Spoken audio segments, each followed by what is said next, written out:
already been done. It's just not been processed yet.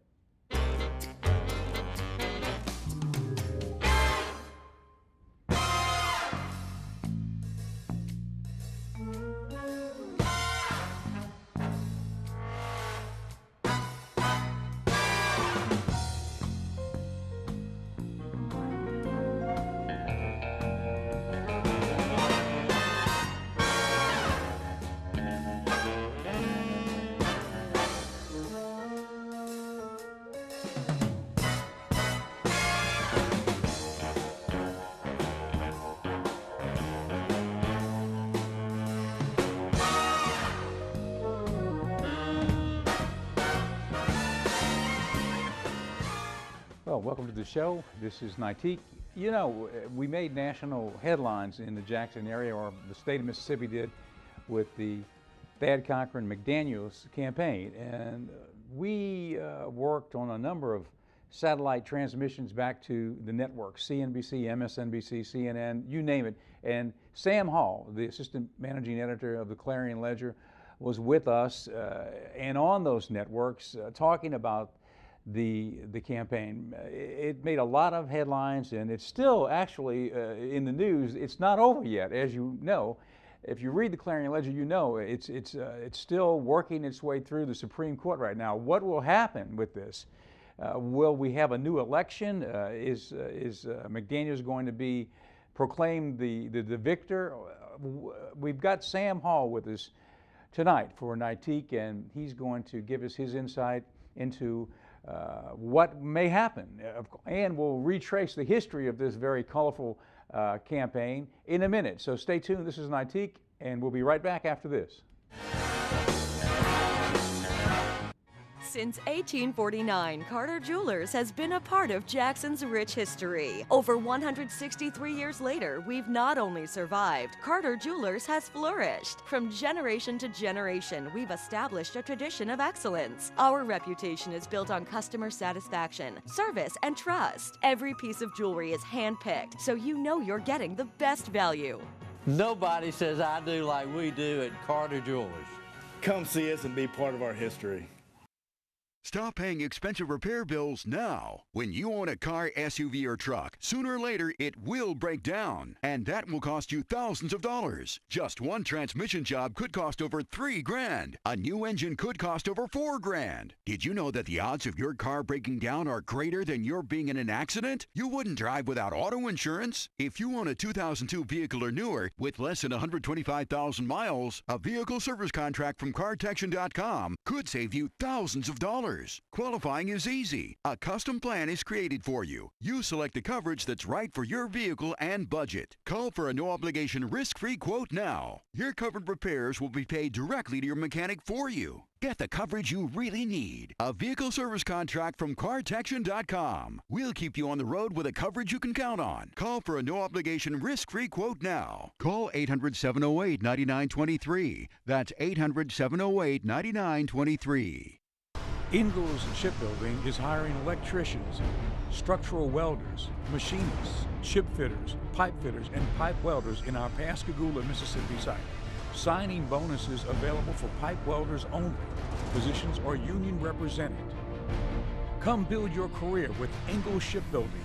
Go to www.huntingtoningalls.com/careers or call 888-935-1507.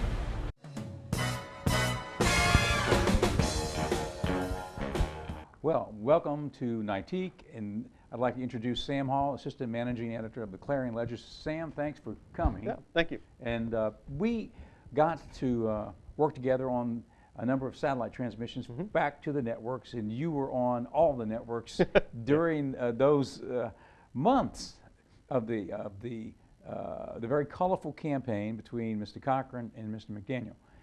Now, let's take it back to the beginning.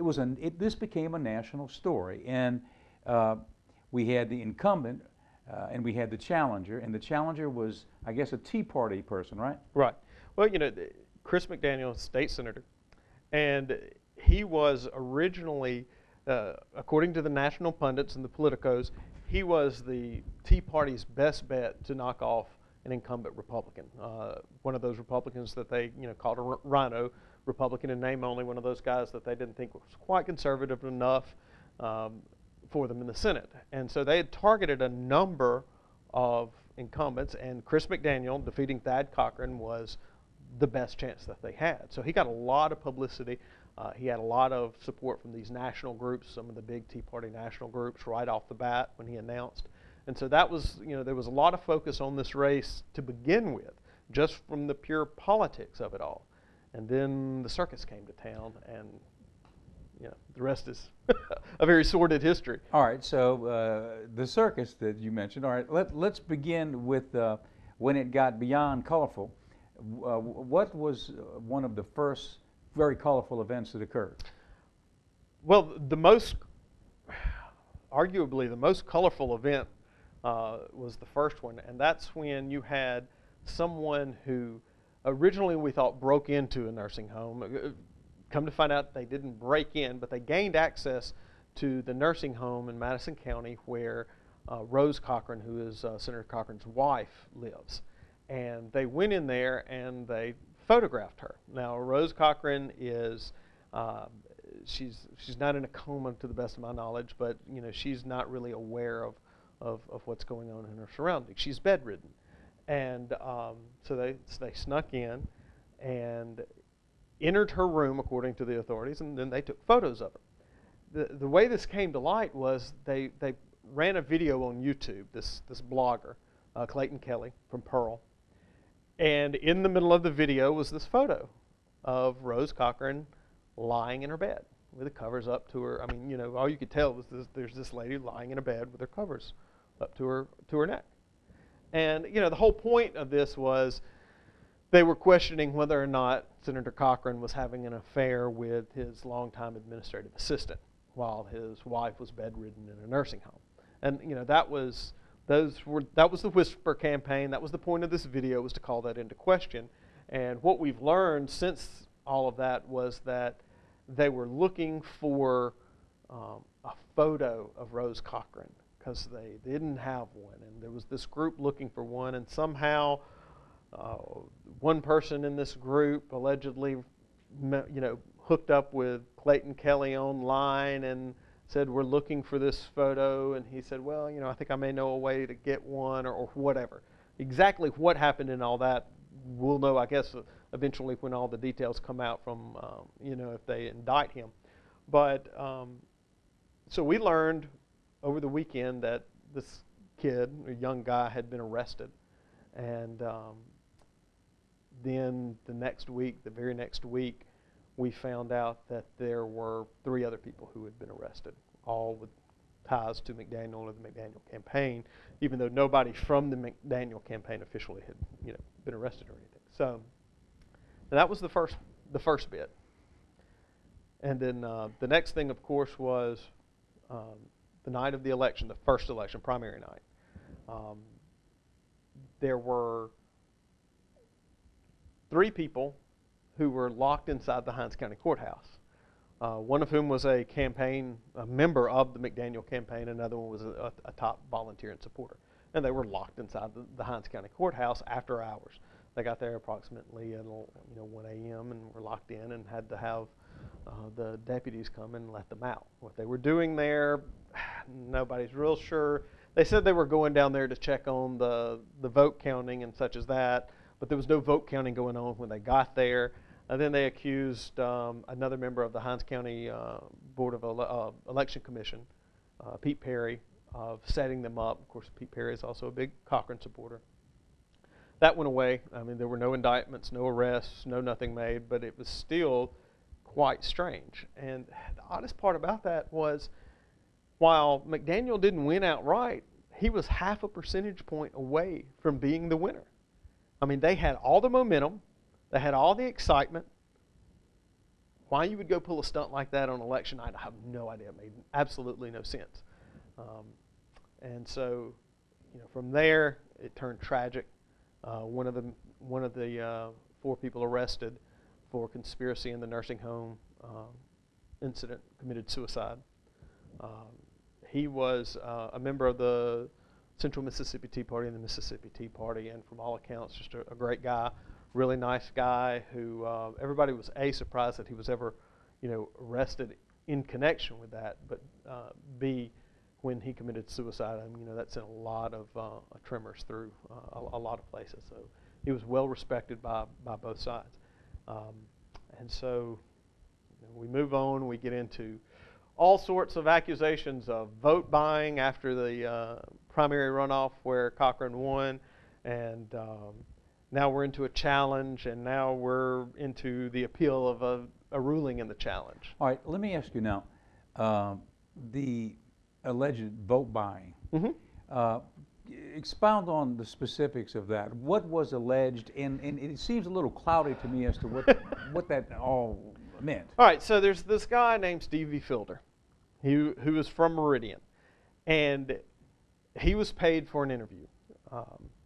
Who paid him, not exactly clear, but according to the Attorney General, and not disputed by too many folks, is that the money was paid by either Noel Fritsch, the communications director for Chris McDaniel, or Charles C. Johnson, who is a blogger from California.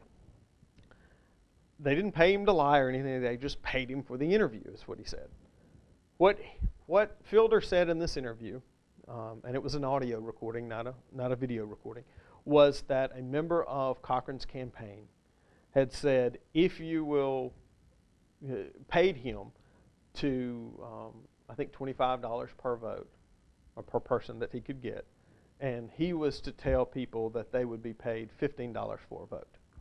So, he would pocket $10 per person. So, if he got 100 people to go out and vote for Thad Cochran, then, they would pay him $25 per person. He'd turn around and pay each one of those 100 people $15. That's what he initially alleged. There's no proof that ever happened. In an interview with Jeff Pender, who's the political editor at the Clarion Ledger, he actually recanted that and said, no, that's not exactly how it went down. According to Attorney General Jim Hood, Fielder told AG investigators that he was actually paid to lie. Fielder has since denied that to some extent, but now he's just gone quiet. The AG seems to be investigating. There was a grand jury we know that was held on September 22nd because this Charles Johnson guy was subpoenaed, and even though the subpoena clearly says, don't announce the existence of this subpoena, he did anyway. He got in trouble for that from what we understand, but he was supposed to appear at the September 22nd grand jury. He did not. We understand that Noel Fritsch did testify at it. So the AG's office is looking at this, but it's not clear whether or not they're looking at Fielder's claims that there was vote buying, or whether somebody paid Fielder or influenced Fielder to say that. It looks more like the latter than the former. It doesn't look like anybody really believes Fielder was actually asked to buy votes.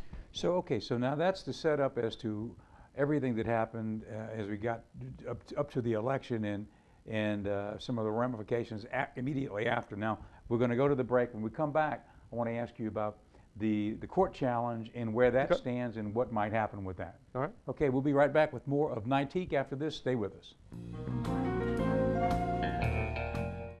Since 1849, Carter Jewelers has been a part of Jackson's rich history. Over 163 years later, we've not only survived, Carter Jewelers has flourished. From generation to generation, we've established a tradition of excellence. Our reputation is built on customer satisfaction, service, and trust. Every piece of jewelry is handpicked, so you know you're getting the best value. Nobody says I do like we do at Carter Jewelers. Come see us and be part of our history. I'm an insect ninja. I'm mostly self-trained in the Eastern art of battling insects, and I use a variety of weapons. Throwing stars, the nunchucks, whatever gets the job done. There is a better way. Bengal's entire line of premium products for all your insect problems in and around the house. Bengal products really work. Wasp. Well, sometimes there is a little collateral damage. Ingalls Shipbuilding is hiring electricians, structural welders, machinists, ship fitters, pipe fitters, and pipe welders in our Pascagoula, Mississippi site. Signing bonuses available for pipe welders only. Positions are union represented. Come build your career with Ingalls Shipbuilding.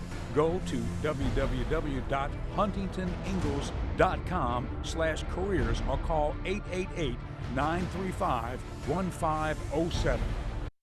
Stop paying expensive repair bills now. When you own a car, SUV, or truck, sooner or later it will break down, and that will cost you thousands of dollars. Just one transmission job could cost over $3,000. A new engine could cost over $4,000. Did you know that the odds of your car breaking down are greater than your being in an accident? You wouldn't drive without auto insurance. If you own a 2002 vehicle or newer with less than 125,000 miles, a vehicle service contract from CarTection.com could save you thousands of dollars. Qualifying is easy. A custom plan is created for you. You select the coverage that's right for your vehicle and budget. Call for a no-obligation, risk-free quote now. Your covered repairs will be paid directly to your mechanic for you. Get the coverage you really need. A vehicle service contract from CarTection.com. We'll keep you on the road with a coverage you can count on. Call for a no-obligation, risk-free quote now. Call 800-708-9923. That's 800-708-9923. Yeah, I'm a roach whisperer.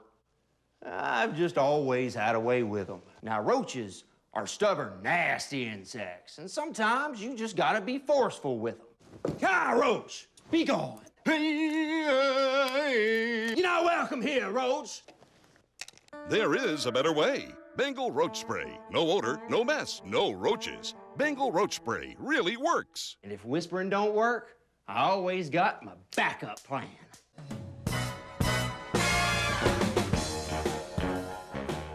Well, welcome back to the show. This is Nightique. I'm Edward St. Pé, the assistant editor, managing editor of the Clarion Ledger. Sam Hall's with us. Sam, thanks for being with us tonight. Thanks for having me. Now, we're talking about the Cochran-McDaniel campaign, and everybody knows it became a national news story for quite a period of time. In fact, right now, it's settled down in the national media, but it might be back in the national media. Could be. Based on the fact that now McDaniels has filed a lawsuit. Tell us about that.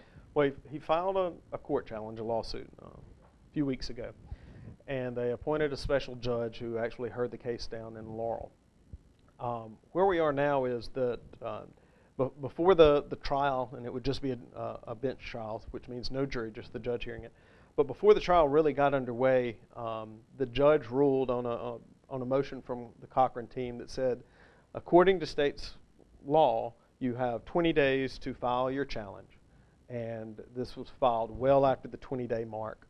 And so the Cochran team asked him to throw that out. And the judge ruled in favor of the Cochran team and dismissed it. McDaniel says that that law was actually changed when other parts of the election code were amended back in the 80s. They also pointed to a case involving, ironically enough, Speaker Philip Gunn, House Speaker Philip Gunn, who, when he was first elected, actually filed a challenge after a 20-day deadline, and that challenge went to the state Supreme Court. They heard that challenge as well, ended up ruling in favor of Gunn. But that was filed after the 20-day challenge, and it was allowed to go through, and McDaniel is arguing that that's the court showing that that 20-day deadline no longer exists. Now, in the Gunn case, the 20-day deadline was never discussed by anybody, including the Supreme Court. So, the Supreme Court the Supreme Court now has before them McDaniel's appeal of the judge's ruling. So the Supreme Court could say, you know what, there is a 20-day challenge.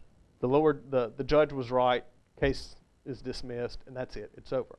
Or they could say, as McDaniel points out, in the Gunn case, it was allowed to go forward because we don't believe there is a 20-day waiting period anymore, or a 20-day deadline anymore. And so since there's no deadline, the case can go forward. If they rule for McDaniel, then it will go back down to the special appointed circuit judge, and the trial will move forward. They'll be able to argue their actual challenge. So and right what now, is that? What is the actual challenge? The challenge right now is, and there's a couple of points to it, but the basis of it is that that that this was a Republican primary and that it was decided largely because of Democratic voters.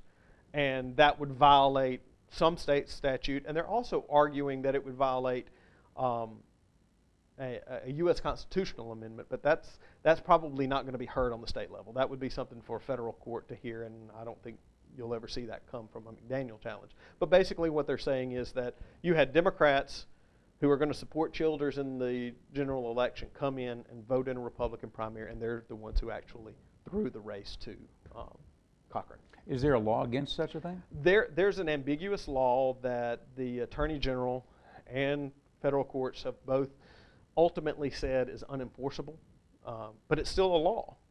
And it says that for you to vote in a primary, your intent has to be to support that nominee in the general election. And so if you are a Democrat who plans to support Childers in the November election, then you should be voting in the Democratic primary, not the Republican primary. If you're a Republican and you plan to support whoever the Republican nominee is, then you can vote in the Republican primary, but you couldn't vote in the Democrat primary. But there's no way to prove that. We don't have party registration. You don't register as Republican or Democrat. The only way you can prove that is to ask everybody who voted in that Republican primary or that Republican primary runoff, hey, when you voted, was your intent to support the Democrat or the Republican? And if they say Republican, then they're fine to vote. So how would this be proved? I don't know. I mean, that's up to the attorneys to hash out. I mean, in theory, it sounds like something that's got merit, but on the other hand, if you can't prove it. Right, and that's the whole point. And this has been tested in a federal court before, and actually a federal court has ruled, while they have agreed with the AG's opinion that it's an unenforceable law, they have ruled that they've ruled that that law should be upheld, that Republicans should vote in Republican primaries, Democrats should vote in Democratic primaries, and everybody else should just vote in the general. But when that federal judge ruled that way, he didn't overturn an election or anything. He basically instructed the legislature to go back and set up a system to delineate Republican voters, Democratic voters, and everybody else. And eventually that ruling was overturned on a technicality. So the basis of that ruling still stands. Again, that was a federal court.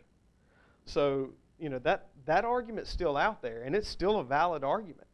But is it provable? I don't know. That's what the judge would have to decide. So if the Supreme Court rules in favor of McDaniels, it would go back to the lower court again. Right. Yeah. I mean, all the Supreme Court is doing is deciding whether or not there's a 20-day deadline to file a challenge.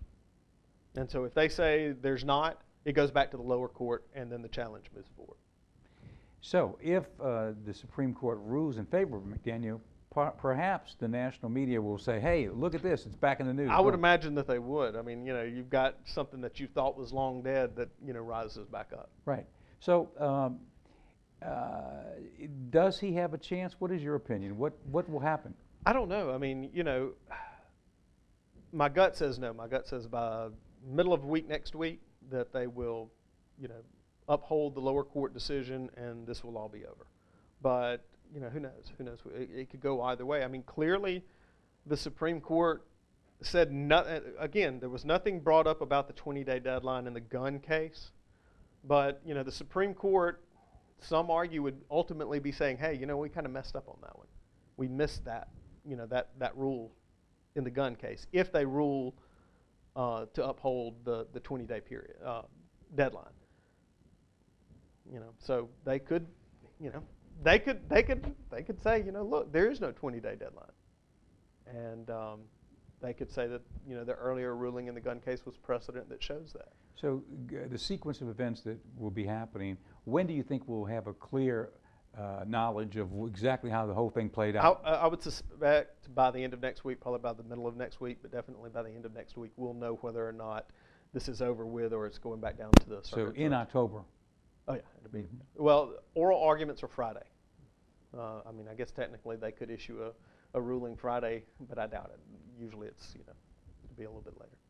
So what does this do to the Republican Party in Mississippi? I mean, is there a fissure within the party now? Well, there is. And I think it was a lot, I think the divide was a lot wider several weeks ago. I think the longer that this has gone on, the more people who really supported McDaniel and they like McDaniel and they believe in McDaniel's politics, but they're not, just dyed in the wool for anybody, they're starting to look at this and go, okay, that's just too much. And so I don't think those voters are in play as much. I think what you'll see is next year during state elections that if there is a Tea Party-like candidate up against an establishment-like candidate, those same voters would go for, the more conservative of the two. But I don't think it's a Tea Party versus Republican Party type deal. But clearly, that divide is there, and there's still a strong, large number who can throw some weight around in a primary. Now, whatever happens with this election, will we see McDaniels emerge in another race? I would think so. I would think you would see him next year. And I go back and forth on this. I mean, he can go and just sit quietly in the Senate. He's not going to have any impact in the Senate whatsoever. He hasn't had any impact. He and the lieutenant governor don't get along, and the lieutenant governor has regulated him to the back bench, even though he is a committee chairman. He's, ironically, chairman of the elections committee. However, he's not going to have any impact whatsoever in the legislature. But he could sit there, do that, and then in 2 years maybe run for Congress. He could run against Palazzo in the 4th, or he could wait a few more, years and, in 6 years try to run for U.S. Senate again. I don't know, but so that's option one. Option two is he runs for governor or lieutenant governor next year.